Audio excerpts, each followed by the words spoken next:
नमस्कार.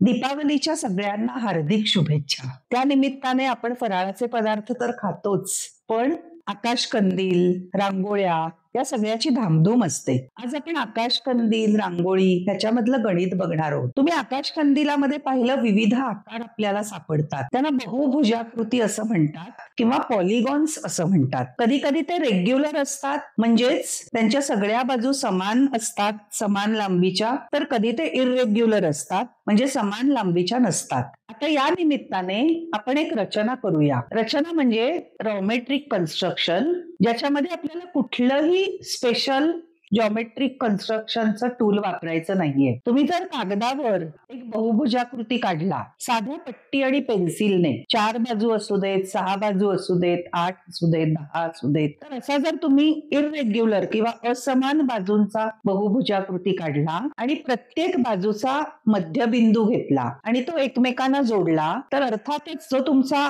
बाहेरचा बहुभुजाकृती आहे किंवा बाहेरचा पॉलिगॉन आहे, त्याच्या आतमध्ये अजून एक पॉलिगॉन मिळेल. परत एकदा आत मिळालेल्या पॉलिगॉनच्या पण मध्यबिंदू जोडा आणि अजून एक पॉलिगॉन तयार करा. असं जेव्हा तुम्ही एकाच्या आत बहुभुजाकृती काढत जाल, तेव्हा तुमच्या लक्षात येईल की काही वेळानंतर आतला जो बहुभुजाकृती आहे तो रेग्युलर व्हायला लागेल, म्हणजे त्याच्या भुजा समान व्हायला लागतील, समोरासमोरच्या बाजू समांतर व्हायला लागतील, शेजार शेजारच्या भुजा पण समान लांबीच्या व्हायला लागतील. म्हणजे अनियमित पॉलिगॉन पासून तुम्ही नियमित पॉलिगॉन कडे फक्त मध्यबिंदू जोडून जाऊ शकता. अशी रचना तुम्हाला निसर्गात ठिकठिकाणी दिसते की जिकडे अनियमिततेकडून नियमिततेकडे आपण गेलो आहोत, सिमेट्रीकडे गेलो आहोत, सममितीकडे गेलो आहोत. तीच सममिती, तीच सिमेट्री आपल्या रांगोळीमध्ये आपण दाखवतो. रांगोळीमध्ये आपण अनेक प्रकारचे बहुभुजाकृती वापरतो. चौकोन, त्रिकोण, आयत, चौरस, त्यानंतर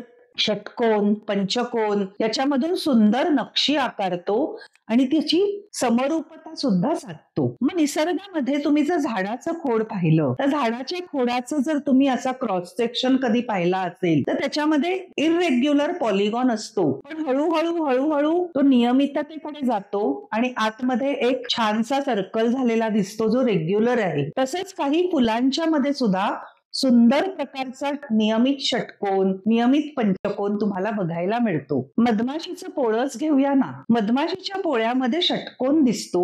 का बरं मधमाशीचं पोळं षटकोनात असतं? याचा अर्थ मधमाशी कुठलीही जागा फुकट न घालवता जास्तीत जास्त मध साठवण्याचा प्रयत्न करते. जेव्हा 2 षटकोन एकमेकांना जोडले जातात किंवा 4 षटकोन एकमेकांना जोडले जातात, तेव्हा कमीत कमी जागा त्यांच्यामध्ये फुकट जाते. याच तत्वाचा उपयोग मधमाशी आपला मध साठवण्याकरता करते. याला प्रिन्सिपल ऑफ ऑप्टिमायझेशन असंही म्हटलं जातं गणितामध्ये. निसर्गामध्ये ते ऑप्टिमायझेशनचं प्रिन्सिपल अतिशय नॅचरली किंवा नैसर्गिकपणे वनस्पती, प्राणी वापरताना दिसतात. हीच गंमत आहे आकृतीबंधांची, सिमेट्रीची आणि निसर्गाची. त्याच्यावर आपण एक आता कविता बघूया. निसर्गाचे मुक्त सौंदर्य म्हणजे असतो मुक्त छंद, शोधले की सापडतात नवीन नवीन आकृतीबंध, समजले त्यांचे गणित तर नवशोधाचा होतो आनंद, व्यवहारात वापर शोधताना नवनिर्मितीचा लागतो छंद, नवीन रचना सुचत जातात, गुपित अनेक उलगडत जातात, समजले त्यांचे गुपित तर गणिताचेही गाणे करतात.